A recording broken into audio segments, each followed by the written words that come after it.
¿Qué tal amigos? Bienvenidos a una nueva entrega de Buenas Razones para Conversar. Soy Mónica Maruri y hoy les traigo un tema muy interesante y vamos a hablar de medios feministas en la región. Hace algunas semanas entrevisté a Germán Ruiz, quien es del directorio de la Fundación Gabo de Medios Latinoamericanos, y nos habló de un estudio latinoamericano de medios digitales, de nuevos medios independientes, y nos dijo que hay una tendencia en toda la región a medios feministas. Así es que buscamos a Talí Ponce, directora de Indómita Media, un medio feminista, definitivamente. Ella nos habla de qué significa un medio feminista, que es aquel que interpela al poder, que interpela al patriarcado, no solo en el medio, no solo en las redes sociales, sino aún dentro de las redacciones. Es un tema muy interesante y lo que nos trae Talí también. Escuchamos la entrevista. Estamos con Talí Ponce, quien es además una exalumna de cuando tuve el privilegio de dirigir una facultad de comunicación y de esas que a uno lo hacen sentir muy orgulloso. Bienvenida, Talí. Hola Mónica, qué gusto estar acá. Gracias por la invitación.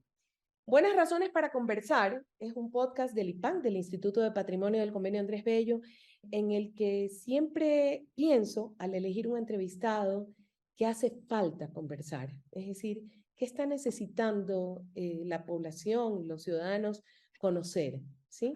Te contaba antes de la entrevista que entrevisté hace un par de meses a Germán Rey, periodista colombiano, quien me contó que estaba haciendo un estudio sobre los medios independientes y digitales, el periodismo digital de América Latina, y uno de los hallazgos es la aparición de medios feministas. Y justamente tú diriges un medio feminista. ¿Qué es un medio feminista?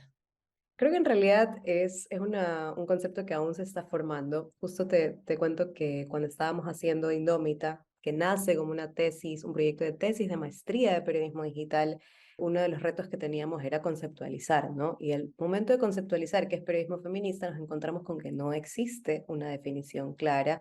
No hay libros, no hay material bibliográfico para describirlo. Solamente estamos quienes estamos como conceptualizándolo en el camino, quienes estamos haciendo periodismo feminista. Entonces, para mí, el periodismo feminista es básicamente volver a las bases del periodismo. Cuando estudiamos periodismo, lo que nos dicen es que el periodismo interpela al poder. Y el periodismo feminista es eso, es el que interpela al poder, pero el poder que conocemos como patriarcado, ¿no? Que es un poder que está instaurado en todas las esferas de la sociedad e incluso en las propias redacciones donde se hace periodismo tradicional, que se está interpelando al poder, pero no al poder patriarcal. Entonces, me parece que por ahí, para empezar, es bastante interesante. Qué interesante. El mundo del periodismo, efectivamente, muy a menudo fue machista, por usar esa palabra, o patriarcal, pero no solo en los medios, sino también en las universidades. Y entonces arranco por preguntarte sobre la formación de periodistas, justamente mirando con estos otros lentes feministas al periodismo. ¿Tú qué crees que hace falta que cambien las facultades de periodismo para que se pongan estos nuevos lentes? Uf, es una pregunta que creo que tiene como muchas partes para contestar, pero a mí me parece que lo fundamental y por donde podemos empezar es desmitificar y dejar de tenerle miedo a la palabra feminismo. Creo que aún hemos satanizado lo que significa feminismo, incluso dentro de la misma academia, ¿no? Nosotras desde Indómita, con mi socia Jessica Zambrano, hemos vivido esta estigmatización de, no, es que son muy feministas, son demasiado feministas. Entonces, por un lado, se cree que las feministas solo podemos hablar de periodismo feminista, como si el periodismo que hiciéramos no abarcara otras cosas, como si no pudiéramos sentarnos en una mesa con periodistas investigativos o con periodistas económicos o con periodistas políticos, sino que se crean mesas especiales y paneles especiales solo para periodistas feministas. Entonces, romper con esa idea tiene que ver también con la academia. Cuando hablamos de periodismo con enfoque de género, normalmente lo que hacemos es crear una materia para hablar de género y comunicación de género y periodismo. Y eso es un grave error porque luego se queda en un solo momento, ¿no? En el que vamos los estudiantes, a veces es una optativa, tomamos la materia y nos fuimos, que eso fue lo que me pasó a mí, ¿no? Y tuve un acercamiento que fue bastante interesante, pero no fue hasta que yo me fui de intercambio a Australia cuando empecé a descubrir cómo el enfoque de género realmente estaba transversalizado en todas las materias. Entonces me parece que ese es el reto como de las facultades al momento de incorporar el enfoque de género. Y por supuesto eso toma retos personales también, o sea que todos como periodistas y como docentes empecemos como también a tener una desmitificación personal de lo que significa el feminismo, de lo que significa el enfoque de género, porque a veces también nosotras como periodistas feministas lo que hacemos es decir, no, nuestro periodismo es con enfoque de género, para que la gente no se asuste, pero es un periodismo feminista al final del día. Así es, efectivamente, si hablamos de política y hay un enfoque de género, sigue siendo periodismo político, solo que, como dije yo, tienes puestos esos lentes especiales. Hay profesionales preparados en las facultades para tener estos lentes puestos a la hora de que el enfoque de género sea transversal y no una materia, género y comunicación se llama por si acaso, y creen que es géneros periodísticos. Y en ese caso, ¿quiénes son los que están preparados para que realmente haya ese enfoque de manera transversal? Son nuevos profesionales, están preparándose. ¿Qué tiene que pasar? Sí, yo creo que también ahí tiene que haber un intercambio generacional importante, ¿no? Intergeneracional, empezar a comunicarse entre los nuevos profesionales que estamos surgiendo, que estamos dirigiendo medios de comunicación nativos digitales, sin dejar de lado a los grandes maestros y maestras del periodismo tradicional. A mí me parece que es un error a veces pensar que cuando hablamos de relevo generacional es simplemente traer a las nuevas generaciones a las facultades y que seamos nosotros quienes dirijamos la cosa, sino que debe ser algo de combinar como esta experiencia con una nueva visión. Hay profesionales preparados y preparadas, me parece que eso es clarísimo, pero sí me parece que hace falta quizás una voluntad política de parte de la academia para incorporar este enfoque de género sin miedo de forma transversal, ¿no? O sea, empezar a también hacer un ejercicio de crítica y de autocrítica de qué es lo que estamos consumiendo, de cómo son los medios de comunicación en Ecuador y cuál es la educación que hemos estado propiciando desde las aulas. Es la única manera, creo, de empezar a romper con eso, que al final es un ejercicio de poder patriarcal también. Hoy estamos escuchando a Talí Ponce, directora de Indómita Media, un medio feminista entre tantos medios feministas que tenemos en la región, en Latinoamérica. Con ella estamos hablando sobre la objetividad tan mencionada y ella dice, en realidad más que objetividad se espera justicia social y mejorar la vida de la sociedad. Ese es el deber ser de los medios de comunicación. Ella nos habla de una ética de trabajo y nos habla de la necesidad de una sociedad civil organizada que pone a las mujeres en el centro. Escuchemos a Talí.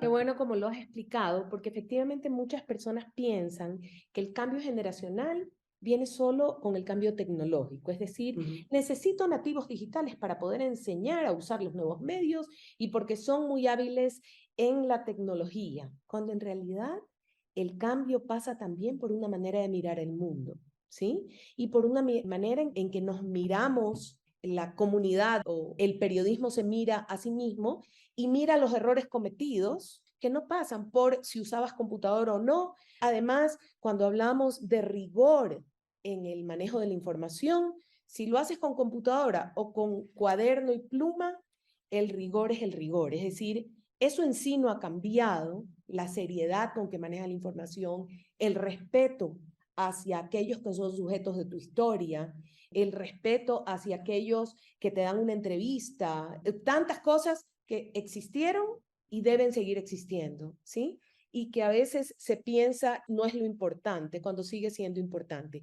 Pero tanto mi Totalmente. generación como la tuya, también lo que ha pasado es que ha cambiado nuestra manera de mirarnos y de mirar el mundo y probablemente por ahí tiene que pasar. ¿Cuáles son las barreras? Mm, a mí me parece que hay algunos conceptos también arcaicos de lo que significa hacer periodismo y me parece que eso también tiene que empezar a romperse. Y no hablo solamente del enfoque de género. A inicios de año leía este reporte de tendencias del Nieman Lab, ¿no? La escuela de periodismo de Harvard, y ellos sacan todos los años, ¿no? Como que, qué tendencias se vienen para el año que empieza en cuanto a periodismo. Una de las cosas que a mí más me encantó era una que hablaba de dejar de pensar en objetividad como el máximo referente del periodismo, ¿no? Y creo que aún hoy, a pesar de que ya hemos tenido esta conversación como muchas veces como periodistas, como gremio, se sigue pensando que la objetividad es como el máximo valor del periodismo. Y esta periodista lo que planteaba es empezar a pensar en la solidaridad como máximo valor del periodismo, pero la solidaridad entendida como la justicia social. Entonces, a mí me parece que debemos empezar como a pensar en estas cosas, ¿no? En qué es la justicia social, cómo construimos un mundo mejor, por qué estamos interpelando al poder. No estamos interpelando al poder para convertirnos nosotros en un poder, sino para construir un mundo mejor, porque queremos justicia, porque queremos que la gente viva mejor, ¿no? Demandar mejores condiciones de vida. Entonces, a mí me parece que la gran barrera es empezar también a romper con estas ideas de lo que significa hacer periodismo, de por qué lo estamos haciendo y también cuál es nuestro rol como periodistas, porque además ahí también viene otra cosa como muy grande de egos, ¿no? Que es como un poco inevitable en nuestra profesión, pero hay un concepto que a mí me gusta mucho, que es el periodismo colaborativo, como desde los medios nativos digitales sobre todo, se ha empezado a construir esta red de colaboración en la que ya no es la primicia del medio de comunicación o el trabajo de este periodista, sino cómo entre periodistas nos unimos para hacer mejores contenidos, para hacer mejores informaciones, porque creo que al final del día se trata de eso y lo estamos entendiendo. Me parece bastante esperanzador. Y después de todo, el deber ser del periodismo es ayudar a entender, ¿sí? O Ujú. ayudar a comprender, proveer herramientas al ciudadano o a sus audiencias para comprender mejor el mundo en el que viven, para proveer soluciones de alguna manera respecto al mundo en el que viven. Ya que te dedicas al periodismo feminista y te consideras a ti mismo una feminista, pasa mucho que entre feministas no siempre tienen la misma mirada o no tenemos la misma mirada las mujeres. Recuerdo alguna vez que una feminista me dijo, si tú no piensas igual que yo sobre un tema determinado, entonces no eres feminista, ¿sí? Y recuerdo haberle contestado, tú me vas a decir a mí que yo no soy feminista, yo soy feminista, aunque no estemos de acuerdo en un punto. ¿Qué opinas de estas diferentes maneras de expresarse del feminismo, que definitivamente hay muchas maneras diferentes? Eso me lo han dicho a mí también, o sea, como, bueno, es que si tú no estás de acuerdo con esto, entonces no eres feminista. O también hay otro cuestionamiento que me parece interesante traerlo, es que si yo hago periodismo feminista, soy activista y no soy periodista. Entonces, como que estamos frente a estos cuestionamientos que vienen tanto desde el feminismo como desde afuera del feminismo, y me parece que está bien que existan, ¿no? Porque gracias a eso podemos tener estos diálogos, estos debates. O sea, no me parece la radicalidad de decir tú no eres feminista, tú sí eres feminista, pero me parece interesante a dónde nos llevan estas discusiones, ¿no? O sea, temas que quizás antes eran considerados como tabú dentro del mismo periodismo. O sea, por ejemplo, una de las cosas que se ha hablado muchísimo este año en los medios de comunicación es el tema del aborto, ¿no? Por la Ujú, discusión de la ley de aborto por violación. ujú. Nosotras como Indómita hicimos un ejercicio de fact-checking al que se sumaron más de 8 medios nativos digitales y lo que saco de lo valioso de esas discusiones es eso, ¿no? Cómo podemos empezar a poner sobre la mesa y en la esfera pública, en el debate, no solamente entre nosotras, sino también con la sociedad en general, de temas que antes no eran impensables. O sea, yo creo que hace 20 años leer la palabra aborto en un medio de comunicación Era era imposible. impensable, de verdad, era imposible.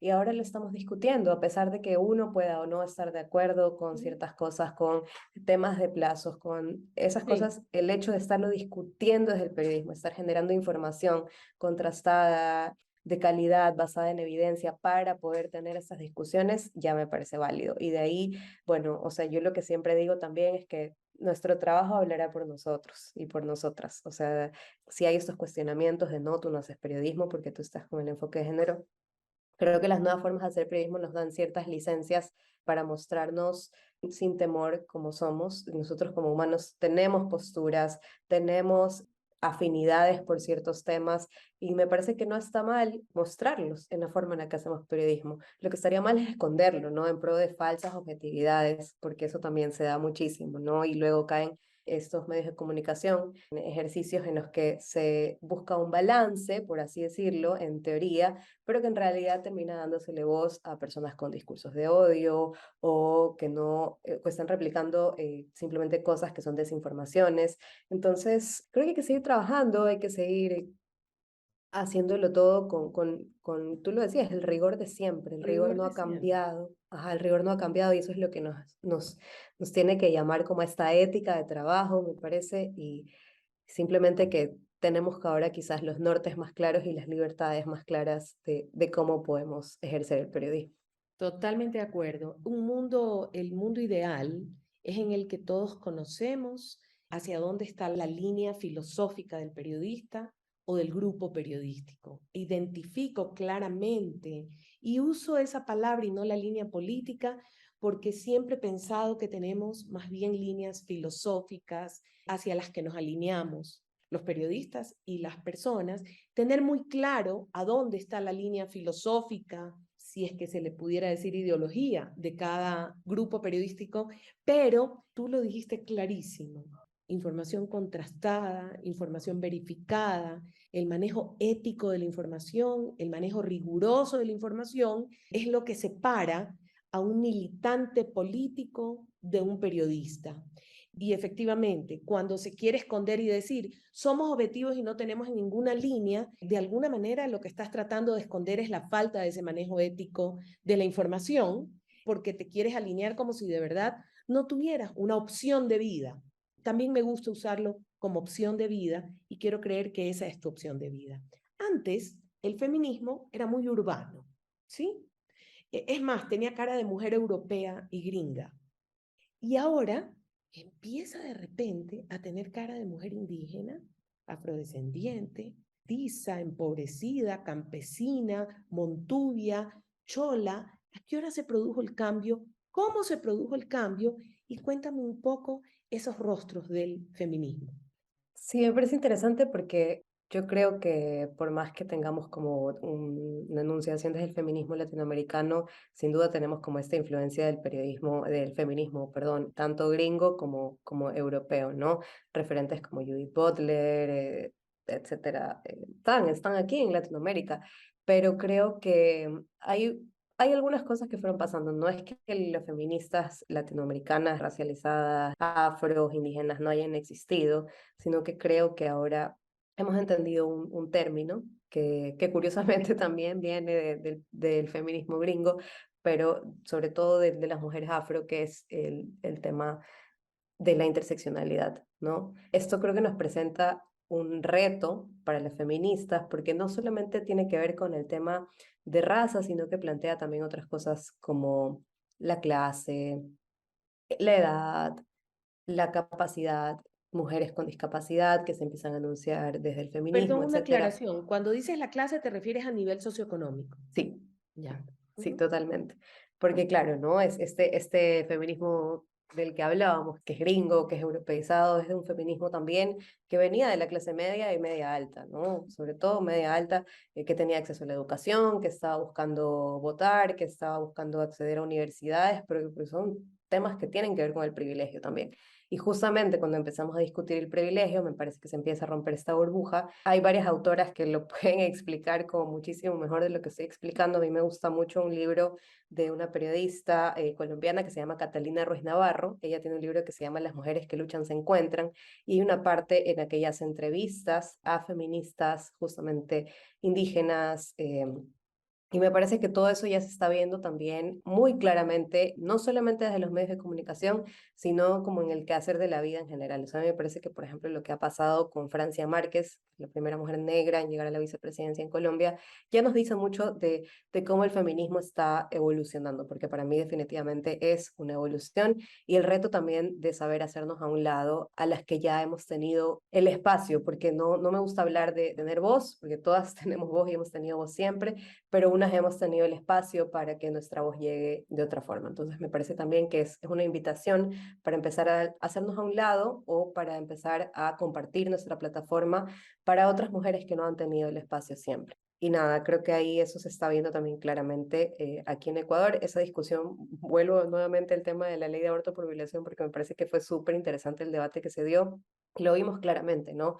Como en el centro de esta discusión estaban mujeres, estaban niñas y no se pensaba solamente ya en la urbanidad, sino también qué va a pasar con las mujeres de la ruralidad cuando se discutía la ley, que en el tema de plazos, en el tema de restricciones, si se pedía una denuncia o no, justamente pasaron a ser parte de la discusión estas mujeres de la ruralidad, que me parece que es súper importante, sobre todo en países latinoamericanos y en uno como este. Así es, has tocado varios temas. Quiero tocar en los próximos minutos dos. El de la interseccionalidad, por supuesto, pero el del rol de este periodismo feminista, de darle voz a las que no tienen voz. Porque, mal o bien, mujeres feministas como tú y yo hemos tenido privilegios para tener voz, ¿sí? Sin embargo, pienso en tantos documentales de empleadas domésticas entregadas en una casa a los 9 años, abusadas por los patrones en sus casas, que si tú y yo no llegamos con el micrófono, simplemente no se las escucha y no se conoce, porque el periodismo norteamericano al que tú te has referido, pues hablaba del famoso techo de cristal en el que efectivamente los editores de los periódicos eran hombres, las direcciones editoriales o los consejos editoriales eran hombres, y buscábamos las mujeres romper ese techo de cristal, y por no hablar de las CEO o de las grandes empresas norteamericanas. Pero cuando hablamos en Latinoamérica del feminismo, tiene otro rostro. Sí, también lo tiene el de la directora ejecutiva de una gran empresa, pero en realidad estamos hablando de una discriminación gravísima y cruel a la que medios como el tuyo es urgente que le den voz. ¿Cuáles son los mecanismos? ¿Qué se ha hecho hasta ahora y qué se espera lograr? Sí, cuando nosotros estábamos construyendo Dómita, era que primero teníamos que hablar con un montón de gente, ¿no? No solamente con periodistas, porque queríamos tener referentes de innovación, de calidad periodística, de enfoque de género, pero también con organizaciones de la sociedad civil. Y me parece que esto es clave porque creo que de manera innovadora una de las decisiones que tomamos fue replicar cómo se manejan las organizaciones de la sociedad civil para tomar decisiones. Porque si bien nosotros hacemos periodismo, hemos emulado esto de ¿qué hacen las organizaciones de la sociedad civil? Poner a las mujeres en el centro cuando se trata de organizaciones feministas, ¿no? Y todo lo que se hace es por y para estas mujeres. Y eso es lo que nosotras estamos haciendo al momento de hacer periodismo. Tomamos las decisiones en función de qué necesitan las mujeres, qué historias se necesitan leer, qué historias se necesitan visibilizar, quién necesita la plataforma con urgencia. Y me parece que el hecho de que eso entre a ser parte como de el proceso editorial le da definitivamente un valor agregado a la información que no se va a encontrar en otras partes. Y también la cercanía con las organizaciones de la sociedad civil, porque si bien nosotras sabemos que no estamos haciendo militancia, no estamos haciendo un trabajo de una ONG, pero estamos cerca de estas organizaciones porque nos ayudan a tener otra mirada que no están teniendo los medios tradicionales. Una mirada para encontrar fuentes, para contar historias, para entender también las urgencias que hay al momento de contar estas historias. Esto que mencionábamos tú mencionabas por ejemplo, las empleadas domésticas, Por ¿no? dar un ejemplo. Hay un tema muy interesante que nosotras queremos hacer, que es cómo se movilizan las empleadas domésticas en Guayaquil. A veces una empleada doméstica para llegar a las 9 de la mañana a una casa tiene que haber salido a las 5 de la mañana de su casa, ¿no? Hay 4 horas de movilización, muchos buses, recorridos muy largos, levantarse temprano para atender las tareas de sus hijos, de sus hijas. Entonces, son historias de las que en realidad estamos muy cerca, porque tenemos una empleada doméstica en nuestra casa, tenemos una nana que nos ha cuidado, pero que realmente a pesar de estar tan cerca, no conocemos. Y están aquí sucediendo todo el tiempo en nuestra ciudad. Y si vamos a nivel país, es aún más alarmante, porque incluso también hay mujeres que vienen desde lugares cercanos a Guayaquil que no son de la misma ciudad. Entonces a mí me parece interesante eso, esa mirada solamente la logramos teniendo contacto con las comunidades, con las mujeres y escuchando. Y me parece que también uno de los errores que ha cometido el periodismo tradicional es que ha dejado de escuchar a las audiencias o de repente las escucha diciendo, no, es que yo puse una encuesta en Twitter y ya, con eso yo ya sé lo que quieren. Pero realmente hay que acercarse a las personas, escuchar. Nosotros tenemos como en nuestros planes hacer clubes, encuentros, no para hablar de nuestros temas periodísticos, sino simplemente para escuchar a las mujeres, porque de ahí nacen los temas, o sea, ¿qué les está preocupando a nivel de sexualidad, a nivel de economía, a nivel de política, tantas cosas que nos preocupan a las mujeres y que también se cree erróneamente que solo nos preocupan a nosotros, porque muchas de las preocupaciones que nosotras tenemos son las preocupaciones del mundo, De de la la sociedad en familia y de la general. sociedad. Exacto. Ujú. Efectivamente, qué interesante lo que has dicho. Es uno de los errores graves del periodismo tradicional el haberse desconectado de los seres humanos, el haberse desconectado de lo que la sociedad necesitaba y haberse enchufado como en 220 con el poder político, como si ese fuera el único centro de interés de la población, cuando la población sale a comer comida, sale al mercado, tiene problemas en su comunidad, en su barrio, y el periodismo lo consideró. Ahí está la sección del periodismo del barrio, y va y dice, hay huecos en la calle, y haberse desconectado realmente de la vida de los seres humanos. Has nombrado algo hermoso, que es poner a las mujeres en el centro, y justo hoy en la mañana pertenezco a una comunidad de productores de televisión para niños de todo el mundo, bueno, fuera solo de Latinoamérica, y Jan Willem Bult, el creador de una metodología de producción de televisión educativa para niños, Jan Willem ha creado la filosofía que se llama Children in the Center, los niños en el centro. Hoy día, el tema de este año del Festival Ojo de Pescado, que es un festival chileno de televisión para niños, es las niñas en el centro. Así es que desde todos los rincones de Latinoamérica estamos pensando en eso. Hablaste de interseccionalidad, te dije que ese era el siguiente tema, y hablaste de interseccionalidad de niveles socioeconómicos, de regiones, de grupos étnicos, hablando de mujeres indígenas, afros, cholas, mestizas, montubias, diferentes, pero hay una interseccionalidad en la que trabaja el feminismo, que es con los grupos LGBTIQ+, que son otras conquistas y sin embargo forman parte de la lucha feminista sin ser necesariamente una lucha feminista, el de la lucha de los grupos LGBTQ+. Siempre me tengo que acordar de las letras, de añadir la Q. ¿Por qué crees que esta agenda feminista se une con estas otras agendas que no necesariamente son agendas de la mujer, por decirlo así? Sí, yo creo que hay, lo veo como un diagrama de Venn en el que veo que hay como muchas similitudes y muchas cosas que hemos compartido y me parece que es interesante cómo las feministas ahora de esta cuarta ola, me parece que estamos en una cuarta ola, empezamos a notar que no podemos replicar como los patrones de poder y de discriminación de los que ya fuimos víctimas de alguna forma, ¿no? Vemos cómo fuimos tratadas como ciudadanas de segunda clase por muchísimos años, por cientos de años, y no vamos a permitir ni ser nosotras quienes empiecen a tratar como ciudadanos y ciudadanas de segunda clase a este grupo poblacional que es, o sea, la población LGBTIQ+. Eso me parece que es como muy importante. Por otro lado, también hay teorías que empiezan como a entrar en juego, donde se empiezan como a romper y a difuminar los conceptos de lo que es tradicionalmente concebido como género, ¿no? Entonces, hay muchas mujeres que sí son mujeres, pero también son parte de la población LGBTIQ+. Creo que además hay muchas luchas en común, muchos aprendizajes en común, y a mí sí me parece que ya empieza como a entenderse como parte de la misma lucha. También me parece que hay, así como en algún momento el rol de lo que es ser mujer en la sociedad estaba como muy mal entendido, había mucha falta de información. Ahora también hay muchísima falta de información de lo que significa ser parte de la población LGBTIQ+.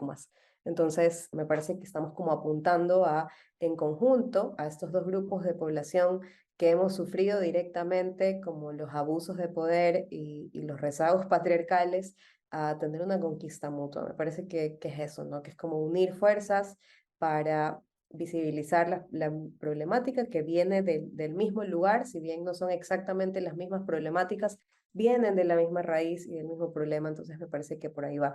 Y de hecho nosotras, por ejemplo, cuando decimos somos feministas, decimos somos feministas interseccionales, hacemos periodismo desde el feminismo, hacemos periodismo desde la interseccionalidad y es para visibilizar las vidas de las mujeres, pero también de las diversidades sexogenéricas, ¿no? Para ir desmitificando también lo que significa ser parte de la diversidad sexogenérica y me parece que al final lo que hay que entender es que el periodismo feminista viene de un paraguas que es el periodismo con enfoque de derechos humanos, y es ese mismo paraguas el que abarca al periodismo que tiene que ver con la población LGBTIQ+. Qué bonita esa descripción con enfoque de derechos humanos, lo cual es cierto. Leí en la descripción del feminismo un feminismo antirracista, obviamente interseccional y anticapitalista. No añado más. Tú explícamelo. Sí, creo que eso es súper importante porque al menos el feminismo en el que nosotras creemos, el feminismo del que sí soy parte como militante, porque aparte de mi vida como periodista sí milito en el feminismo, me parece que es un feminismo que se enuncia desde las izquierdas y que eso es súper interesante porque también tiene que ver con este dejar de tener miedo a tener ese norte político claro cuando hacemos periodismo. Pero ¿por qué se enuncia desde las izquierdas? Porque tiene que ver con el enfoque de derechos humanos, ¿no?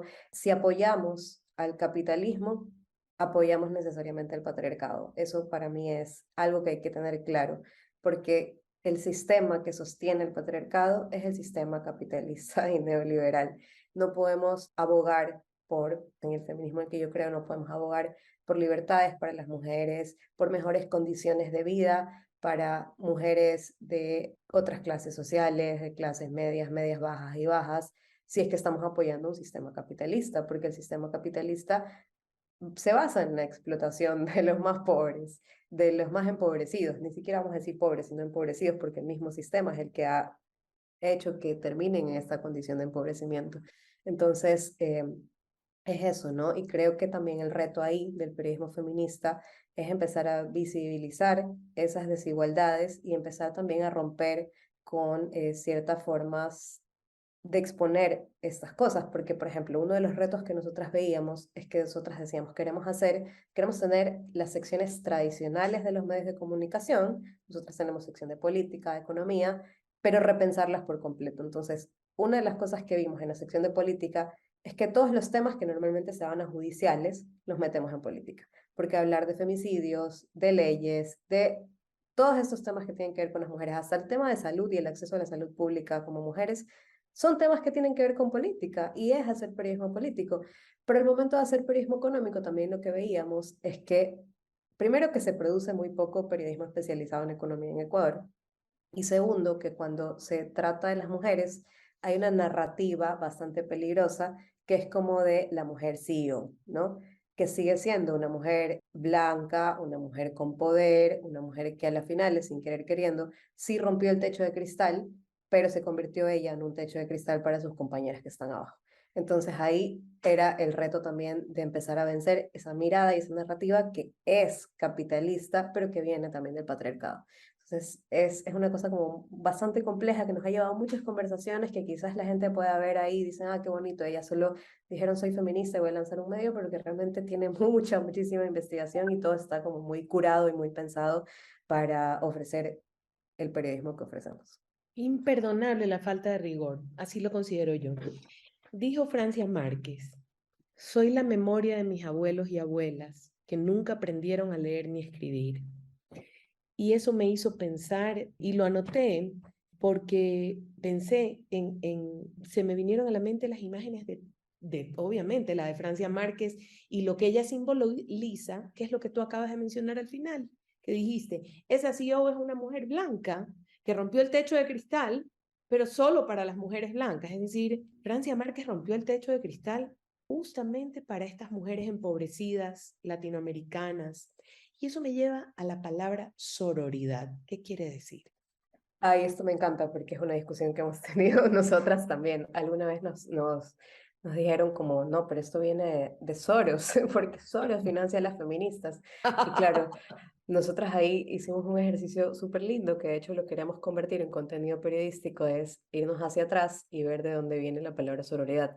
Es chistoso porque tiene un origen griego, me parece, así como fraternidad, es como esa igualdad entre hombres.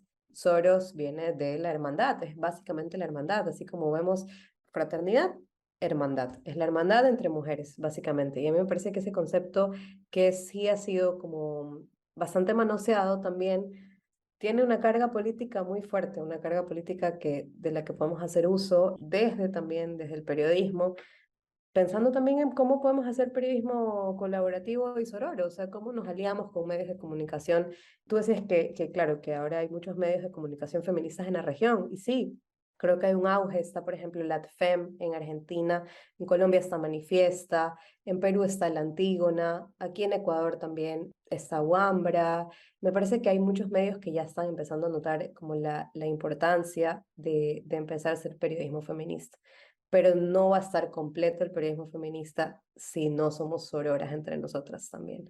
Y creo que eso es como un aprendizaje de la militancia, del activismo, que podemos incorporar tranquilamente al periodismo. Y nuevamente digo esto sin miedo, porque sí siento que hemos estado durante muchos años muchas periodistas con camisas de fuerza de qué podemos decir, qué no podemos decir, sobre todo las que venimos de medios tradicionales. Yo trabajé casi 10 años en medios tradicionales, entonces había muchas cosas que me generaban miedo, ¿no? Como que ahora voy a decir que soy feminista, voy a ser estigmatizada por mis propios compañeros, de paso soy editora ahora y entonces me van a ver mal, soy una editora joven, pero claro, creo que eso también nos da la posibilidad de empezar a dejar de tener miedo y de apoyarnos entre nosotras, volviendo a la sororidad, de saber que no estamos solas, que no solo somos una loquita gritando feminismo en una redacción o en un canal de televisión, sino que realmente hay toda una red de periodistas feministas que nos podemos sostener y que podemos aprender la una de la otra. Imagínate la camisa de fuerza que tendrá mi generación, que son un Me poco imagino. mayor. Esa camisa sí es de fuerza y es de hierro. Debería de cortar, pero necesito hacer una última pregunta. Dicen que hacen historias que deben convertirse en políticas públicas. Y ahí sí que me parece interesantísimo. Cuéntame. Eso viene también de un aprendizaje de las organizaciones de la sociedad civil, porque, claro, nosotros lo que decíamos es, ¿de qué sirve el periodismo si el periodismo no incide? ¿No? Tenemos que hacer cambios. Entonces, eso es lo que queremos, o sea, que realmente las historias que contamos puedan generar en los tomadores de decisiones cambios, también en la ciudadanía exigibilidad para mejorar sus condiciones de vida. Recuerdo también cuando cubrí el caso Paola Guzmán, que fue el primero de Ujú. violencia sexual en llegar, en el ámbito educativo, en llegar a la Corte Interamericana de Derechos Humanos. Ahí yo empecé como a quizás a entender la importancia de este concepto, ¿no? Cuando yo terminé mi investigación, que fue publicada en GK, me llamaron de CEPAM Guayaquil, la fundación que estaba llevando el caso aquí a nivel local, junto con el Centro de Derechos Reproductivos, y me dijeron, ¿sabes qué? Tú has encontrado algo que nosotras no teníamos, que es el hecho de que sus amigas hayan hablado después de 17 años sin hablar con la prensa, entonces queremos adjuntar tu investigación periodística como La parte de los causa. alegatos escritos de la defensa. Entonces ahí fue como, wow, o sea, realmente el periodismo puede marcar una diferencia, ¿no? La investigación que nosotros podemos hacer tiene impactos en la sociedad que son invaluables y creo que a partir de eso tomamos la decisión de que todo lo que hagamos o tratar de que todo lo que hagamos periodísticamente pueda tener ese impacto. Y nosotras, por ejemplo, en Indómita contamos una historia el año pasado sobre una pareja de mujeres lesbianas que se casaron, tuvieron una hija y al momento de llevar a su hija a registrarla, a inscribirla como cualquier niño o niña, les negaron la inscripción con los apellidos de ambas. Les dijeron si quieren solo pueden tener los apellidos de una madre.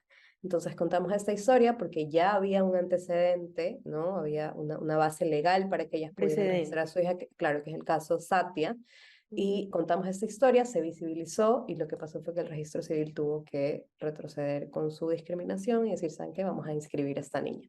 Entonces, eso es, creo que el poder transformador del periodismo y es lo que buscamos cuando decimos que queremos que se convierta en políticas públicas, en leyes y en cambios. Es el poder transformador de contar historias. Y Ujú. añadiría yo que hago televisión educativa, entre otras cosas. Talí, de verdad no sabes lo orgullosa que me siento de verte. Te mando un abrazo muy fuerte y siempre mucha suerte en lo que emprendas, porque tu causa es noble, tus objetivos son nobles. Gracias, Mónica. Ha sido una conversación interesantísima, de verdad. Gracias por el espacio y por ayudar también a visibilizar de qué se trata esto que estamos haciendo. Hoy estuvo con nosotros Ana Vintimilla. Muchas gracias por una entrevista en la que hemos aprendido mucho. Hemos aprendido de los profesionales que el mercado laboral demanda hoy en día. Y esto no solo nos sirve a los adultos para reenfocar nuestra profesión, para recibir coaching, para prepararnos, sino también para que los jóvenes elijan su carrera. Nos vemos en una próxima oportunidad en Buenas Razones para Conversar. Soy Mónica Maruri y los invito a que sigan nuestras redes sociales. Solo digiten @cabipank en Facebook, Twitter e Instagram y por favor visiten nuestra página web en www.ipank.org. Hasta pronto.